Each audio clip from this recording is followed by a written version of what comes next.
Hi, welcome to episode 2 of the Debatable Truth podcast. I am Darren, also known as Wilson. Today, we have Michael, as well as Afraz, also known as Afro, also known as Frog, also known as Snoop Froggy Frog, which is what I will be constantly using as my intro. Today, we don't have um, compared to our last episode, we don't have that many in terms of topics. We basically have one thing, and that's just modern entertainment, and that covers everything from Hollywood and the writer's strike and all the actors in support of that, as well as modern gaming in general.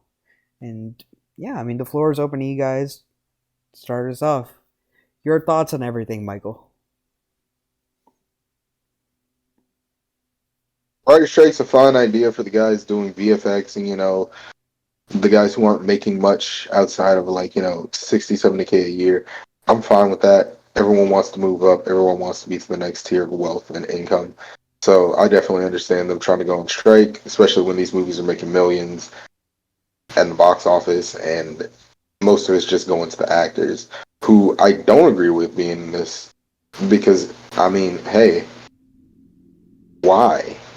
Like you're already making $1 million plus a movie for the most part, not including like these small indie films or film festival films, stuff like that. I'm talking these guys who are in the big blockbusters. These guys who are, oh yeah, go writer straight. Yeah, we all need to be paid more. The chick from in Snow White who wants to be paid for every stream of that movie ever, I think DVD, playback, whatever. okay, so this is where I actually have something in contention, right? On one hand, I sympathize with a lot of the workers because we only hear about the actors that are paid like the big bucks, right? The people who are in like the $1 million movies or whatever. And there's Yeah, Met Gala a people. like I'd say 98% of all actors in general are like paycheck to paycheck, if that, if barely that. And so, they don't have insurance, they don't have health plans, they don't have any retirement or whatever. So they are, and it's not just actors, it's like writers and set design people, makeup artists, basically the entire crew that, put together the movie itself. And so all of them are involved in this, and they all, you know, when they contribute to the movie, they are all getting paid peanuts in comparison to all the big name stars that we see. And there is a part of me that sympathizes with their plight, but on the other hand, it's like, well, why did this happen? Why are we in a situation that like why is this happening now? Why didn't it happen 2 years ago or 3 years ago? Well, I think we really have to think about what is happening in terms of entertainment nowadays. You can see that movies are getting progressively more expensive. I mean, in order for like what Avatar 2, which is like the most intensive movie, to like make profit, it was like $2 billion, and it only made like half a million.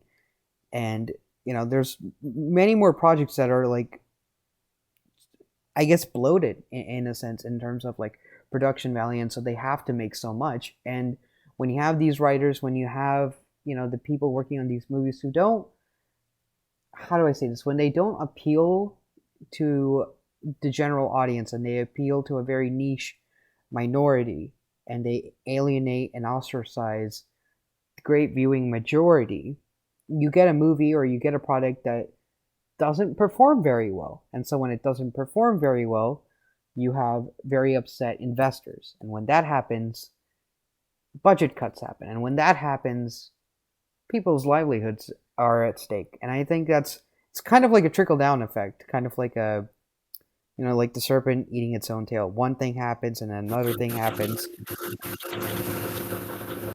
And so I believe that, like all of the writer's strike and the Screen Actors Guild and everything, that's just a byproduct of everything that we're seeing in terms of, like our movies, our TV shows, and why it's so, I guess, bad is not the right word. Why why it's not as good as it used to be. Because before, if you wanted to watch like a Marvel movie or anything, you would get like groups of people going in ecstatically. Now it's basically become a chore to keep up with everything.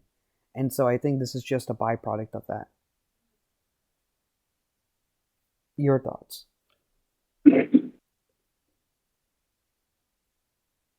believe it's a frog. He hasn't Oh, spoken up about this yet. I, I don't really. I'm skeptical. I'm skeptical of the whole writers actor strike thing because it's like it doesn't. There's always more to the story in every single outrage that happens, public outrage. There's always more to the story, and it it just seems like now literally everybody, like Robert Downey Jr. and all them, are all like, "Oh, we're going on strike." I'm like, you have no reason to do any of this. It's almost as if I think about it like if I was a executive or if I was an agent and I managed a bunch of huge actors at this point and even long before this, I would be like, "Hey, all the actors, you guys all go on strike publicly so that way we look good." It just seems like another opportunity for people to like virtue signal, honestly. And so I'm skeptical. I'm skeptical of this kind of thing because the movie industry, like, despite the fact that it's brutal, it is surprisingly more fair than a lot of people will give it credit for. Like it's straight up. It's like if you are people are sold in this dream, and a lot of the actors that are broke, I think, deserve to be broke. I think they don't deserve to make it because they go into careers they don't actually want, that they're not actually passionate about. If they were passionate about it, they would do it regardless. But they starve themselves being convinced by other people and the media and like other movie studios that this is the like best career for you and it'll give you all the attention and all the money and all the girls and you should slave away your life at it. And they fall for these things without thinking about it for a second. And then they go into their career for the wrong reasons. So many of these actors are not doing it for the passion. If they were, then they would not do shit movies. They would not go work with shit people and shit directors, and they would not, after already having made millions, especially, go and work with people who they know are malicious and do underhanded work. And like, how many fucking like pedophiles are still in Hollywood just like chilling? Like nothing's happening to them, sitting at the front row at the Oscars, and everyone still works with them. I'm like, these people are not going into making movies because they're genuinely passionate about movies. If they were, then, and I know people who are, regardless of how little money they make, they're so content with their work and their lives and the people that they work with. They're having so much fun in the journey rather than how much money they're making that they don't care. They don't complain because they're like, why would I go on strike for not being paid that much when like this thing is a blessing to even be paid a cent from? And it's like a people oftentimes with this kind of outrage, people think so like, okay, this is the right side, this is the wrong side. It's like it's always more complicated than that. There's always some sort of hidden entitlement happening, something else going on. And I don't know the executives personally. I don't know any of these actors or any of these writers personally. So I'm just skeptical. That's all. And like, in addition to that, if I were to, I don't want to say play devil's advocate because I don't think there is, like you said, a right or wrong side to this. But we know, just as the general public, that Hollywood has always been, how do I say this, not the most morally upright sector of the United States, right? Like there are so many stories and things that are hidden within that particular group that will never really come to see the light of day. And honestly, I don't think any of us really want to, just because we don't want to know. Ignorance is bliss. I think there's still a lot of uncovered or like hidden dark secrets in terms of like the malpractices or the terrible work environment, or you've heard all of these stories before. And so I don't think that anything that's happening now with the writer's strike is like, I don't want to say it's justified. I don't want to say that it's deserved, but I really think that Hollywood at like as like an institution, because it is, it's gotten so big and so bloated to the point where I think it's kind of lost what it used to be. It was about making movies. It was about entertaining everyone, and nowadays it's less about entertainment and more about like preaching or like I guess informing the public. And if you want to make something like that, there are so many other ways to do it rather than selling it under the guise of entertainment. And so, seeing everything that's happening with all the movies being postponed, seeing all the TV shows getting like shut down or at least, shelved, I think it's really forcing people to take a look and be like, I don't want to watch this. This isn't something that I'm super interested in because, again, there's no need for it.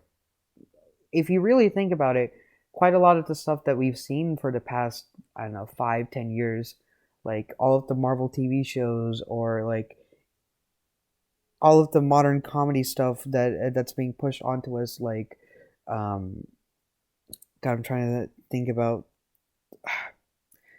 basically like the Rings of Power stuff or the Wheel of Time TV show.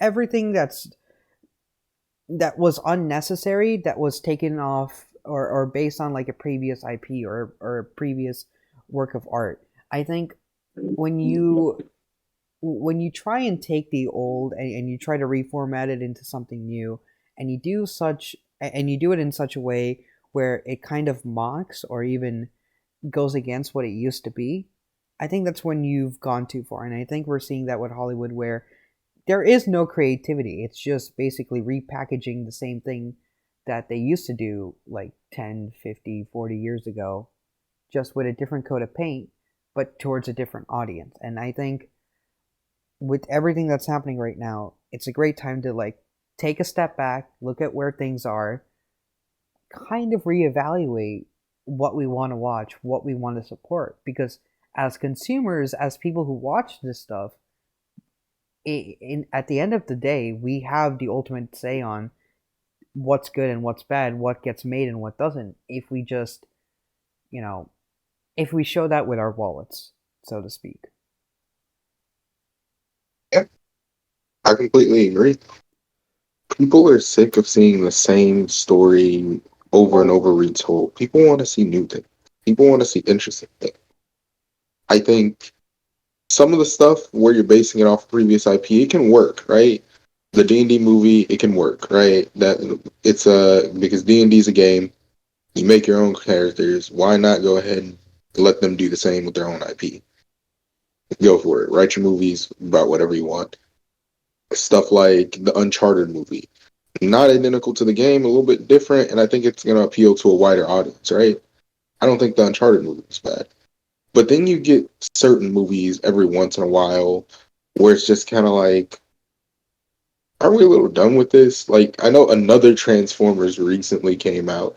I know people love Transformers and it's very high grossing franchise, but like, do I really want to go see Transformers again?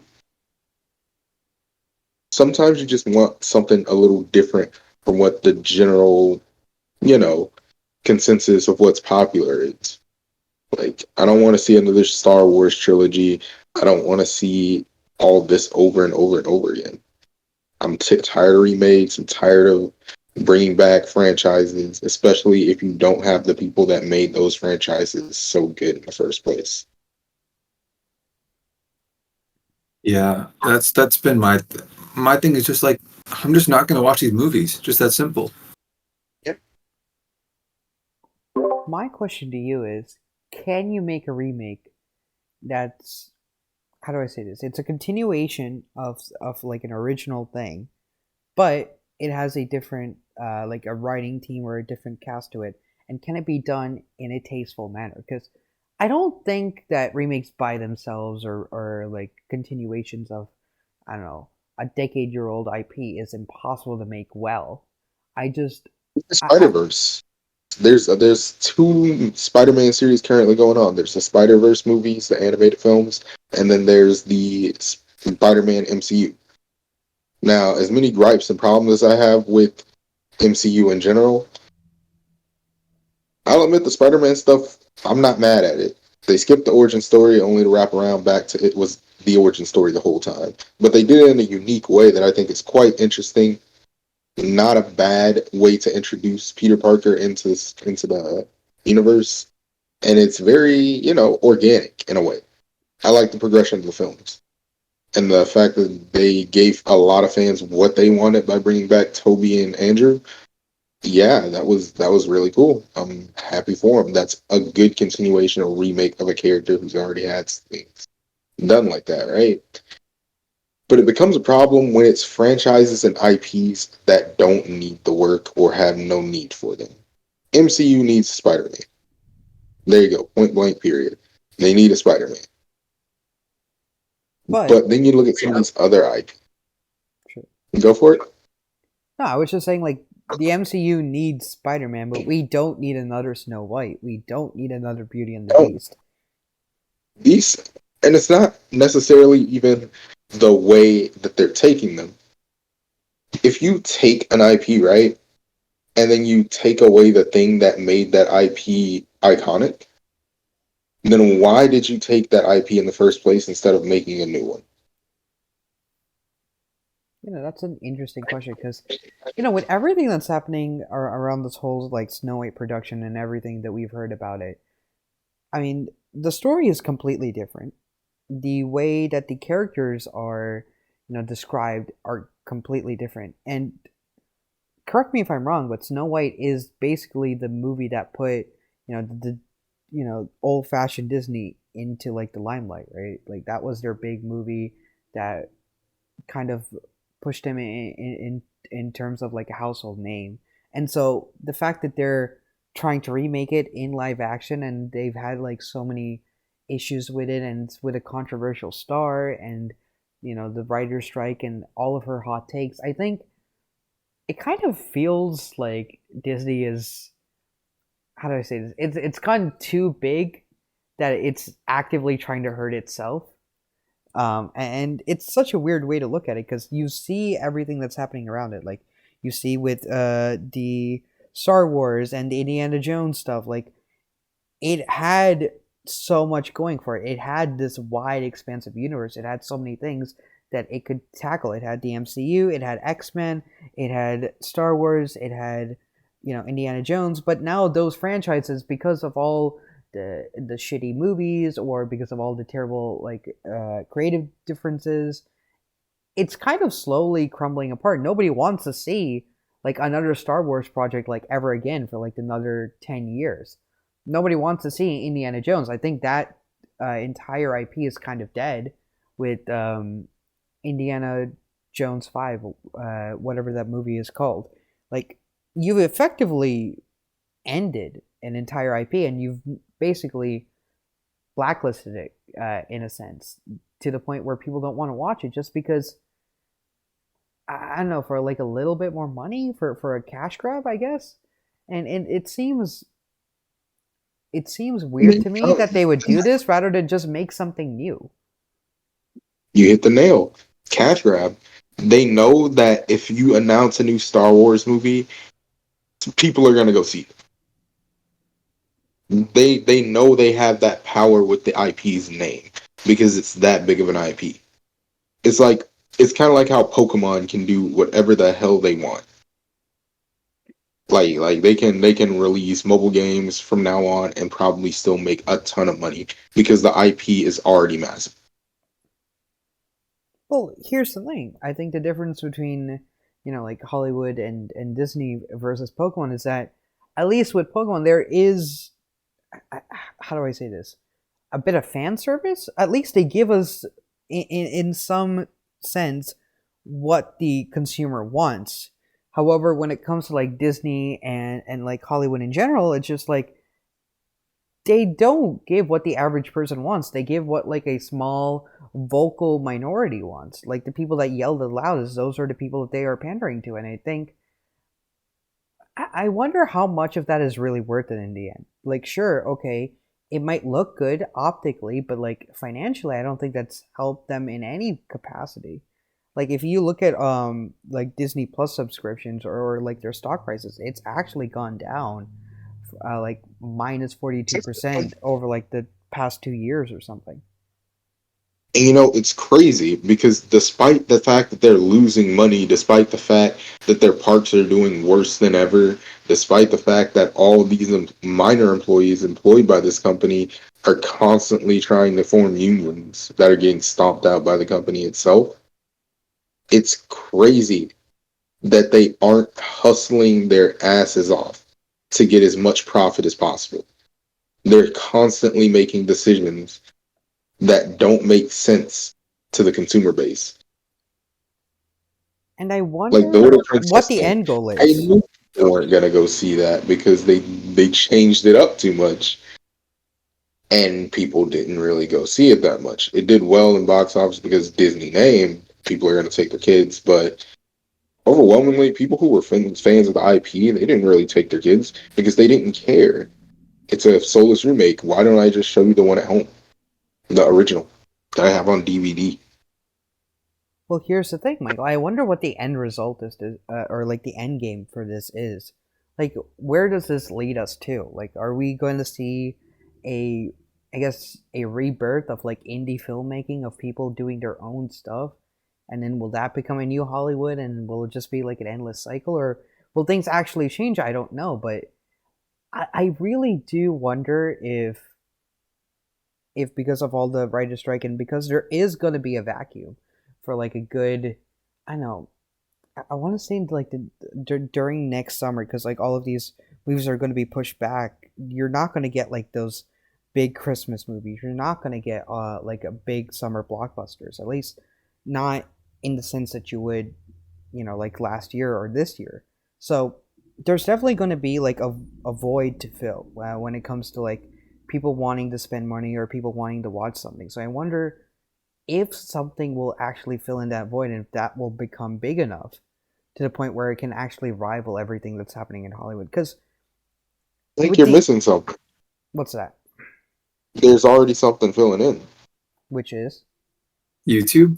Western media and YouTube streamers, all that stuff is moving into a way more mainstream like than it's ever been. What like manga and anime, especially manga's been outselling comics for like the past couple of years. yeah, yeah. It's been ridiculous. Even over here in the U.S., manga has been destroying comic books, and no one in the comic book industry wanted to admit it until budget cuts started happening because they were kicking their ass. Because remember, couple years ago, this is the time period where they were talking about releasing the new Guardians, that fucking remake of the Oh Guardians. yeah, with like Snowflake and Save Space. I can't believe I Snowflake remembered, and Safe Space. Oh yeah. bro. I can't believe I know Around the that time names, is bro. when It's they gotten to the started point where I kicking know their their freaking ass. names. Yes, because people were genuinely laughing at it. Like, you really think we're so fucking brain dead that we're gonna sit around and read this? I wonder what happened to that. Did they like actually publish it? Next. It would be an interesting topic to like just revisit that, see what happened. But no, you're right. You're completely right. Like we are seeing, with the internet as big as it is now, and with live streaming and everything, I do see the appeal of not spending an hour, 2 hours watching a movie when you could just, I don't know, pull up a stream. You don't need to go to the movies anywhere. You can just do it on from your home. And I wonder if that. I mean, we've seen it already with like the way movies are being pushed out. Like it's all going on to streaming services rather than into movie theaters. So I wonder if we will see a downscaling in a sense of all of these blockbusters. You're not going to get that movie going experience.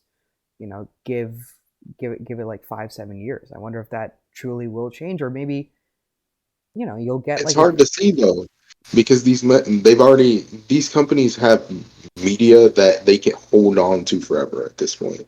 Some of this media, they wouldn't have to release another Star Wars movie to keep making money off Star Wars. true. Also, like, correct They me if I'm have wrong, the but a lot of the IPs are going to be coming out into the public domain, right? Like the Mickey Mouse IP is coming out. Winnie the Pooh is already out in the public domain, if I'm not mistaken. So like Disney yeah, and Winnie like the Pooh recently hit public domain. That's how we got the Winnie the Pooh Blood and Honey movie. yeah, like God, it was bad, but it was something funny.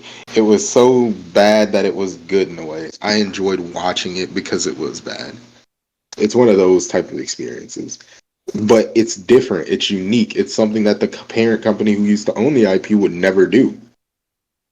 my my overall thoughts on the matter is I wonder, and there's this entire time I've really been thinking about like, oh, I wonder how this will be, or I wonder why this is happening. And so I don't have any concrete evidence or like a firm foundation on any of this, but I do believe that as time goes on, we're going to see like a rise in terms of like, how do I say this? I don't want to say like home movies, but like basically you won't see like big budgets. I think with everything that's happening right now, with the ability to make content as easy as it is, and with AI being as beneficial as it can be, I think you can definitely see. I don't know, like give it like 3-5 years, maybe even less than that, to the point where you can see like actual full movies just made online by people within like I know a month, and it'll probably go viral. I mean, we saw this with like the Skibbity toilet thing. It's like the most janky, weird thing that like you could cook up, but it went viral, and it has lore and story to it and complexity for some reason that's way beyond what it should be, but people are watching it because they're starved for entertainment at this point, really.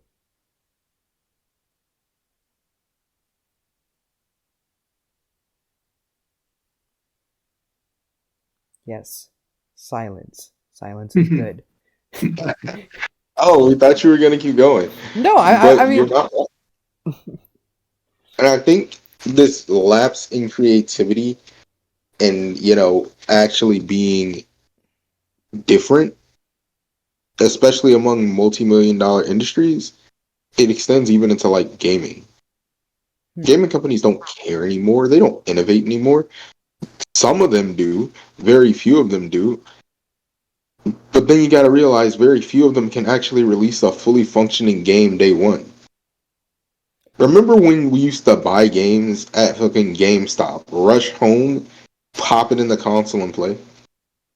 oh Good times. man. Those games were fucking finished. Now you gotta wait for like patch notes day off, bro. Not like nowadays, like bro, there's no reason I should be able to get my hands on a physical copy of a game, pop it in my console, and it hasn't unlocked yet. Not even that. It's just like, how do I say this? The fact that we've come so far in terms of delaying, uh, we're not getting quality anymore. That's what I've realized. We're not getting quality, but we're just getting a shit ton of things. Like we're getting stuff. We're getting so many choices that we don't really take a second to look at if any of the things that we're getting is worth it. Like Michael, how much time? What was the last game that you played consistently? Let me ask you that. Last game that I played consistently was Elden Ring and FIFA. FIFA because I've recently started getting more into soccer again. I used to play in high school, never really got into watching the sport, and I've started to do that. So I wanted to, see what the game experience was like, play with some people online, have fun. But the most consistent was Elden Ring. Because like I'll put FIFA down for a few days, but for when Elden Ring released last year, I played that game every single day for like 4 months. Now, I can respect that. this is where it might get, a little bit heated, but like, take that like 10 years ago, what would be like the most consistent game? I would say Minecraft maybe, and it's still going on, but you don't hear people play Elden Ring anymore. Like, okay, there was hype for like a couple months, but then there's really not much to it. And even Well, back then when there it's was not hype around much it, to it. It is a game that was released finished. That's the thing. It's not one of these premium live service games where you have to, oh, next battle pass, you want to buy the battle pass, and let's get the battle pass. It's not one of those type of games. It's one of those games that they took years to develop this game, make sure it was as polished as it possibly could be. They bug tested. Yeah, there were a few bugs on launch, but they got ironed out pretty much immediately. I'm not mad at that because of the time that it would have taken to actually comb through a game of this size. Elden Ring had enough content for me to consistently play for 4 months and still find new stuff. Then there's a committed community to it. When Elden Ring's DLC launches, the game's going to see a resurgence. People are going to be streaming it. People are going to be playing it again. It's more so the fact that it is a one, playthrough experience. You play through it once, you play through it a few times, get the different endings, and then you're done with it. It's not a game that's going to continuously just drop content, drop content, drop content.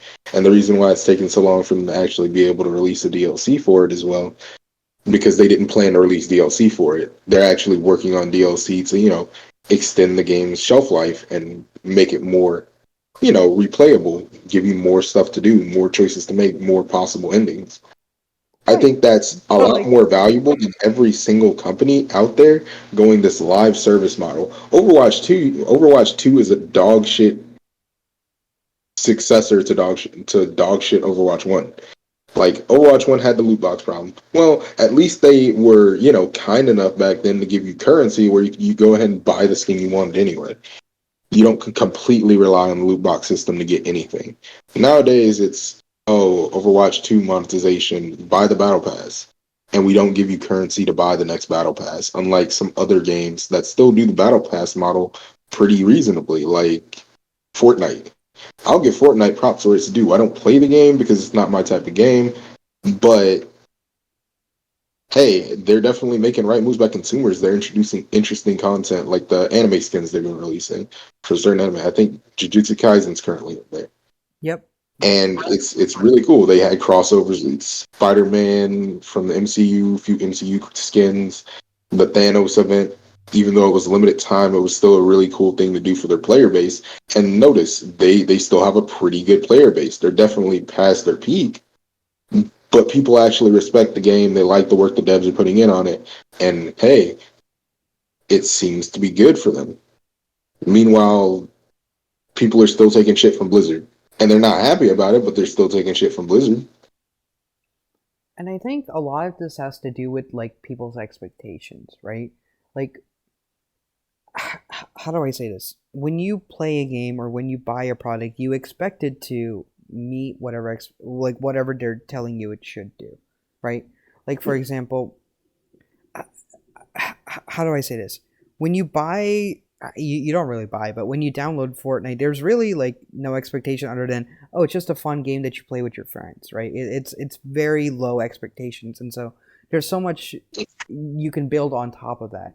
But when you have, games like, I don't know, I'm not too much into AAA titles, but like if you have games like Far Cry 5 or even like GTA 6 that's coming out, not coming out, I still have no idea what the fuck is going on with that.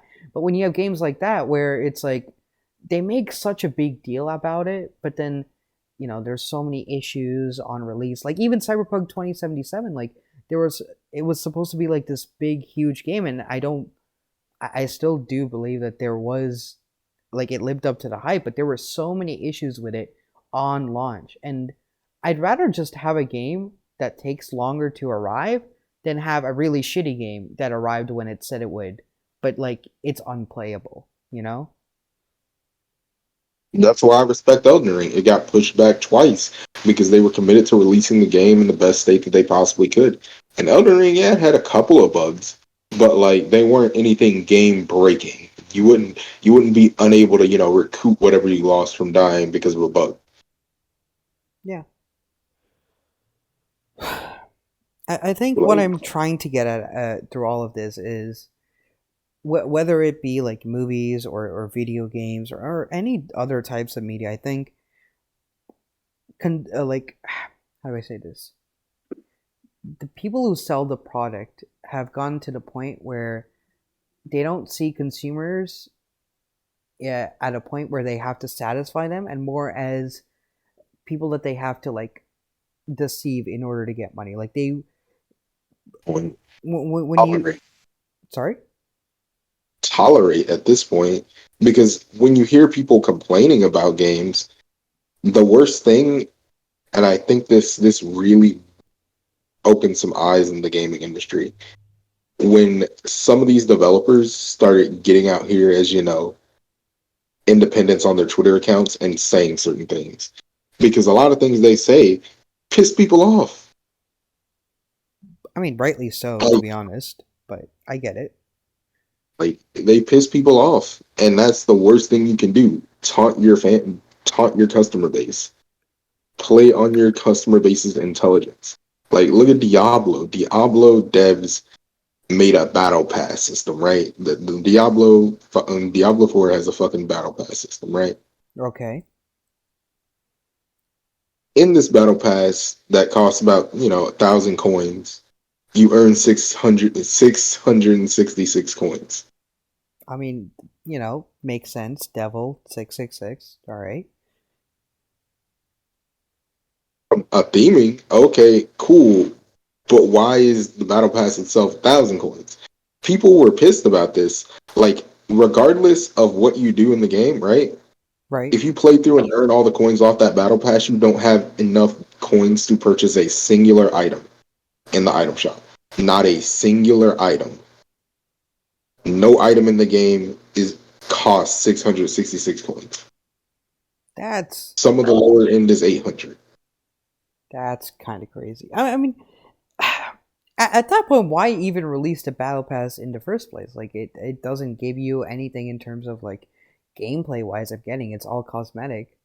And this is another thing that we as consumers, I think we are kind of duped into because, oh, we see shiny thing we like there's I guess this plays onto the thing that we talked about yesterday where it's like so much of what we're being shown nowadays, it kind of preys on our inability to discipline ourselves, right? Like if we as a society or if we as consumers were like, you know what? I don't need the next fancy thing. I don't need a 3 hour movie with all the visual effects. I just want a good movie with good story that makes me laugh. I just want that. Rather than, oh, I want the super visually stunning thing that like puts me in like this alien world and like you could still get those movies. I don't think that it's impossible for you to get that. I think we're so distracted by so many things and we're not able to control that. Like for example, you could play Fortnite without getting like spending a single dime on it. Now, would you get the same experience if you spent like $1 million on the game and had like every cosmetic? Probably not. Like I'm pretty sure one is going to be drastically different than the other in terms of like a gameplay perspective, but the core purpose of the game is still the same. But the fact that developers know this and they're preying on that weakness that we will as consumers always be attracted to the next shiny thing, and so they're finding different ways to make that like how do I say this, attainable but not attainable at the same time, so that it tricks our monkey brain into being like, ooh, shiny thing, me spend money. I think it's very scammy, and I think we really need to call that out. Really? I disagree. How so? I I don't blame developers for taking advantage of the opportunities that they're given, making things that the people want. If anything, it's I blame the people that say that go buy the next new shiny thing and then complain about buying the next about the people that make the next new shiny thing. Like, my guy, you just bought that thing. Like, that's on you. It's Sure. it's like it's like there's I know a couple of game developers from, Okay. and I don't even know them anymore. I knew them in like 2020, Hmm. just from like this like what's it called, startup incubator or whatever. Right. And they were like having the time of their lives developing games. Like, they were living like peak lives, hanging out with each other all the time, constantly kicking it with their friends, developing stuff, playing games at night, having like huge LAN parties, 16 people all playing like old classic Mario Kart Double Dash, things like that. Like, they were having fun. And I just from knowing those people, I'm like, they would not ever work for Epic Games. They would never work on Fortnite. They would never work for, they would never work on some basic like Call of Duty game that's the same one as the last one, that's the same one as the last one. They would never work for on like the next like mobile Diablo, whatever. They just wouldn't do these things. Plain and simple. And so I'm like, if developers are truly passionate about what they're doing, they just wouldn't work with these people. And if customers are gonna get so outraged as to complain about the things that like are making money, then don't buy the things. Don't go to these movies. Don't play these video games. And people are so quick to go like, oh, the people who control these industries are giving us shit content. And they're like, the solution is they should change their mindsets. It's like, or you could just pay for different people to run the industry. Like, you can literally vote with your wallets in this case. Like, you could just not buy these games. Like, Hmm. everyone's like, oh, they're giving us like all these like shit games, and I'm like, yeah, I agree. Every time I play a new game that comes out, it's always like such a forgettable, meaningless, like stale experience that's like that leaves me feeling like I wasted my time. And I'm like, okay, have I just evolved past this? Like, have I become jaded to video games? And then I went back and I played some older games. I played Firewatch, which I saw gameplay of like in like 2016. I wanted to play it because it looked cool. I played Half-Life. The OG Half-Life came out in 1998. It's like the worst graphics, like it's so low quality. I loved it. It was like the best gaming experience I had in like at least 5 years, maybe 10 years. I'm like, games, I'm not jaded to games at all. People are just making shit games. And I just don't have to buy them. It's just that simple. I could just go play all these older, legendary games that I haven't played. There's plenty of content. Like, I'm not going to complain about there being too much choice because there's so much content out there for me to explore. I never played Prince of Persia. I never played Final Fantasy. I never played any Persona games. There's so many incredible. I never played any Doom game. I could just go on and on. I'm not gonna, but like, Fair there's enough, man. legendary, iconic, like greatest game of all time in contention games that I haven't played.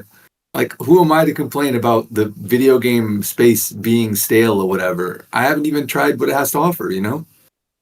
And you're not wrong. I think my main point or my main problem with this is things like Fortnite, for example, because that is, I would say, still widely popular. The Yeah. problem that I have with it in particular is because its main demographic, its main focus is children. And yes, you're not wrong when it says like people should have that discipline or people should be able to control like, oh, I don't need this. But children are very different. They're not mature enough to understand the concept of like, oh, I don't need this. They're more focused on, oh, I want this. I like this. This guy has it. I want it as well.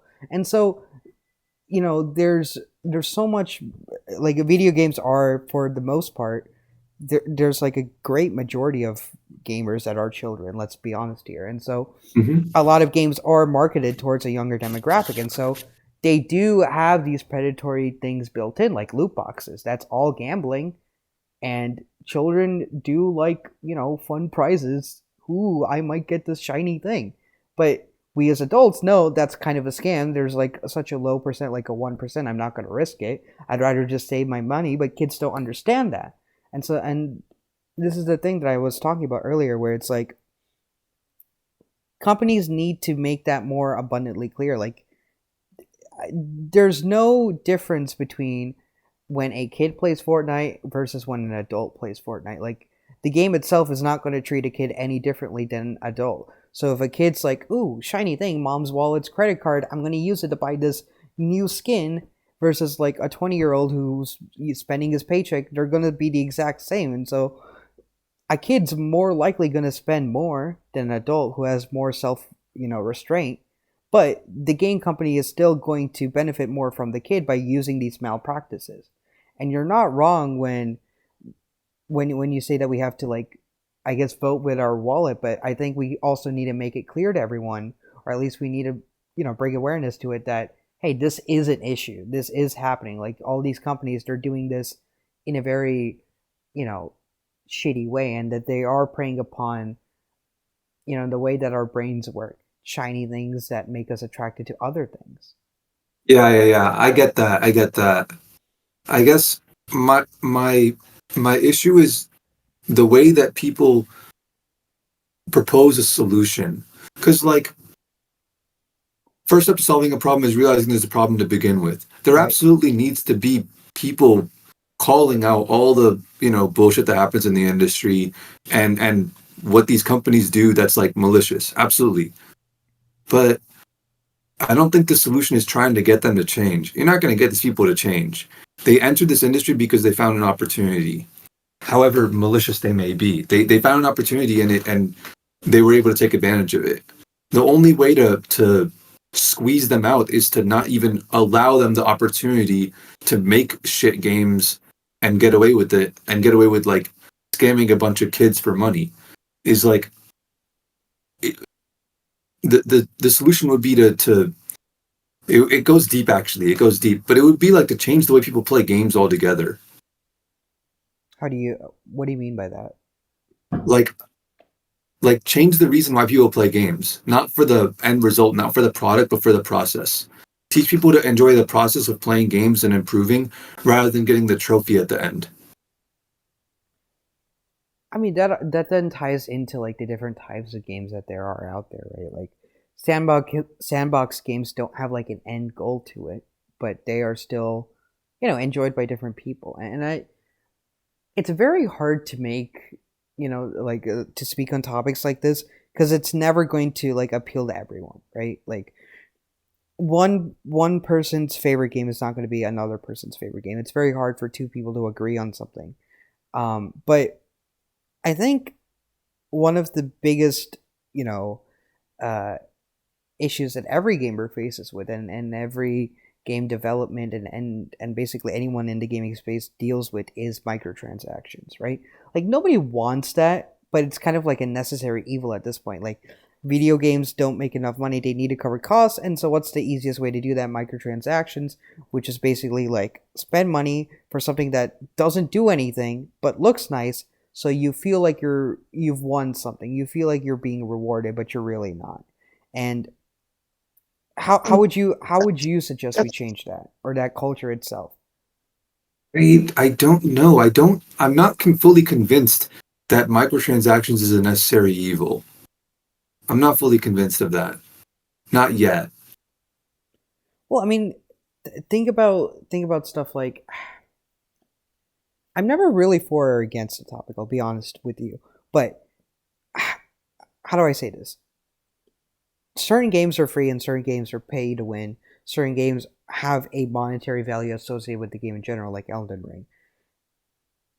My question to you is, if you had a free game, how else would someone, like a game developer who spent, years, hours, months, whatever long, however long, to make that game, how would they be compensated if they wanted to make it for free? Or if they want, because, like, you either make it for free and then you have microtransactions, or you make it for free and then you rely on support by the community, or you just make it like you put a monetary value onto it, right? These are like the three main business models I can think for gaming in general. it's Yeah, kind of I don't know. I think it would be like a whole industry changing, like a like subscription model or something, or people or game developers themselves being much more active on social media, having their Patreons subsidize their careers, or they just or I mean, I actually think this. I would argue that the battle pass is a subscription based system, but that's just me. Yeah, I think the ideal solution is to actually, like, the ideal way to play games is actually to pay for games. And not like the $60, like, even if it's $60 or whatever it is, there is an element, a psychological element that people will invest themselves more, like much more into something if they ended up paying for it. A lot of times you'll see companies, like, if they spend, like, if they get something for free, they won't really care about it. They spend $2 on something and they lose it, they'll spend $1,000 to get that thing back. And this is partially why what's it called, Amazon gives away like free money basically to people in the form of Twitch Prime subs, Right. because the the idea of, like, when people feel good, like, giving money to those streamers, they're like, oh, I already made one purchase, I can make more. Getting people to make the first purchase is very Well, difficult. also that, and also the fact that it kind of like, I wouldn't say forces, but it incentivizes people to stay within that ecosystem, right? Like if you have Amazon Prime, then and you spend like a Prime membership, then you basically, you're supporting someone, yes, but also like you're more invested in that system, you're invested in that person, and so you're more likely to come back to it because you've Yeah, yeah, yeah. But yeah, a lot of times I see people that spend, like, they only buy free games, like, they only play free games. They right. never spend money on games. Not on anything's inside of games. I'm talking about, like, purchasing the games in general, and they never find any value in the same games, in the same sorts of games where people actually do spend money on it.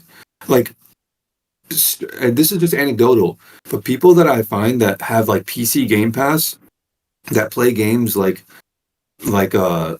Sea of Thieves or whatever, where Yeah. it's just like they have access to, like, unlimited games because it's all on PC Game Pass or Xbox Game Pass. Yeah. And they're like, oh, I don't want to play this game because I already played it for a couple hours and it got stale to me. I know people that bought Sea of Thieves straight up from Steam, and they played it for like months and they enjoyed the hell out of it. Well, I And think it just, I, yeah. I think in addition to that, I think it's also like the fact that you have so much choice in the matter kind of also leads to burnout, right? Like, Hmm. would you rather play this one game for hours and hours when there's like a new, better game that just came out that you can spend more time on that is free, basically, and it could be the next big thing, right? Choices in general make things a lot more difficult, right? It's something that you see a lot more often nowadays with everything on the internet. Like if I go on YouTube, I would like straight up like the top three things in my recommended. I have to think about like, do I want to watch this, or that? And by the time that I even choose to watch something, a good 8 minutes will have passed.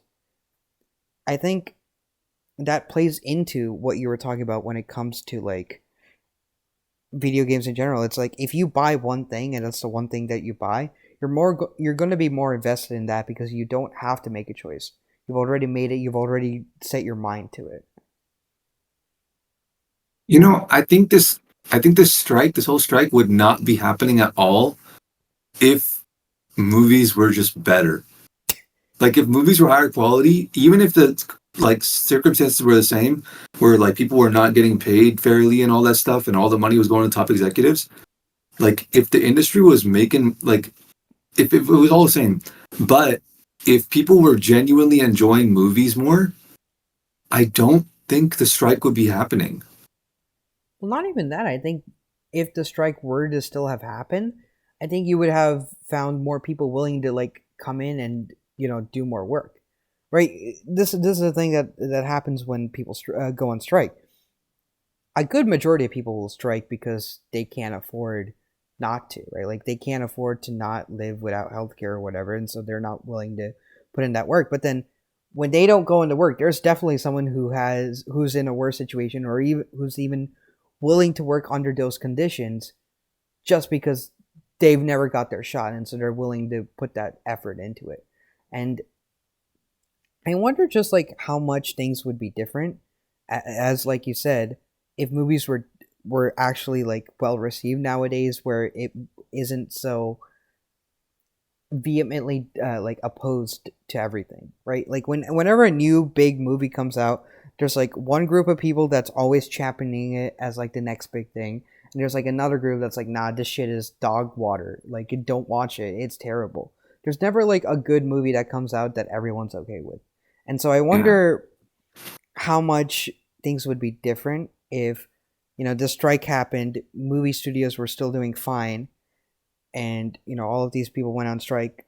I wonder if new people would have just come in and taken over their jobs. Could have happened. Are, But are you guys now, gonna watch Dune 2? honestly, I watched the first one. I liked it. It was long, but I liked it. Michael, your thoughts? Oh, Michael's probably doing computer repair stuff. Yeah, he's been silent Um, for a minute. um, are you gonna watch Dune 2? Yeah, I'm so hyped for it. I'm gonna watch it in IMAX. I mean, that might be the next big thing, honestly. Like that could be this decade's Avatar. I could see it, maybe.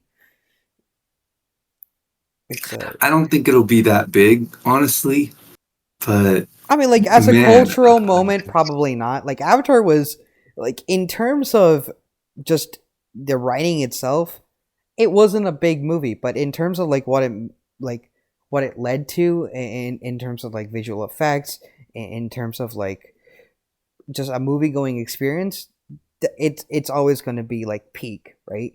yeah, But yeah, yeah, yeah.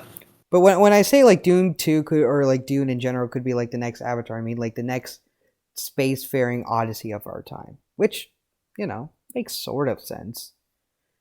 They're It both about a guy that goes from one planet to another planet to get like a really hard resource, and then he it makes meets. sense. It makes sense, but it's I don't think there's like a spacefaring adventure of our time is ever going to be considered of our time if it was based on a book in the 60s. I mean, adaptations are always like that, right? I know, but all like those legendary Star Wars and whatever, they were original works. They weren't based on anything. True, true. And Avatar as well. And maybe this ties back into our earlier thing that we were talking about like, can you make a remake, or can you take an original IP and then do like a continuation or even a remake of it? Dude is a pretty faithful Oh adaptation. yeah, great adaptation. Great adaptation. Yeah, we're tying things back together, man. So we answered that question. It's a yes. Yeah. I guess in a roundabout way, after like what 58 minutes, we kind of answered our question. That's crazy. Yeah, unintentionally. But yeah, I think that does it for today. Honestly, I wouldn't say I'm tapped out, but I'm just there's not much for me to talk about. I've gotten everything that I've had to say off my chest. Anything you wanted to add? Um, nope. I have a couple things like that are completely unrelated, but I'll save it for the next one. All right, yeah, and Michaels, if you have any last words, speak now or forever hold your peace. All right, guess we're ending it there. Thanks for Hello? thanks. Hello, Michael, you're here. I don't know what happened. This getting way more over here. But, no, I'm good. The Michael's same stuff this whole time, but like, I guess I couldn't be heard. no. Now we can hear you. I guess you were just Yeah. stuck in the shadow realm or something. Yeah, you were in the back rooms. I just heard you just now. Why are both of those channels in my server? Yeah. Did you want to say anything before we ended off? Because apparently you were saying stuff and we just didn't hear you.